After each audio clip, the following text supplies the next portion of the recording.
سیکنډز کې د نن ورځې مهمو خبرونو سره زایمه همیرا مهوش. د خیبر پختونخوا قرمه ضلع کې سکیورټي فورسز خفیه اطلاع په بنیاد کاروایی دوران 22 خوارج ترهګر وژلي دي. د دې دوران سکیورټي اهلکارانو د ژوبل کېدو هم اطلاعات دي. د بلوچستان قلعه عبدالله ضلع کې جرایم پیشه کسانو په لیویس چیک پوسټ حمله کړې ده چې په نتیجه کې د پوسټ انچارج سعدالله شهید شوی دی. خیبر پختونخوا کې چایلډ لیبر سنگین صورتحال اختیار کړي. په صوبه کې ولکه 15,000 ماشومان په مزدورۍ کولو مجبور دي. د راپورټ تر مخه دې کې 90% هلکان شامل دي. د پاک فوج ترجمان ادارې ISPR مشر لیفټیننټ جنرال احمد شریف چودھری د اسلام آباد قائد اعظم یونیورسيټي دوره کړې ده.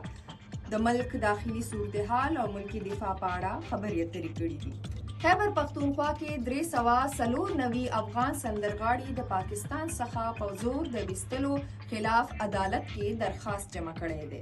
کنټونمنت بورډ له طرفه PDA ته د BRT واجباتو په اړه خط لیږل شوی دی چې پکې کال 2019 کې د کنټونمنت بورډ او د PDA ترمنځ لفظنامې په مت کې په BRT 3 اربه 55 کروڑه او 10 لک روپۍ بقایا جات د ادایګۍ غوښتنه شوې ده.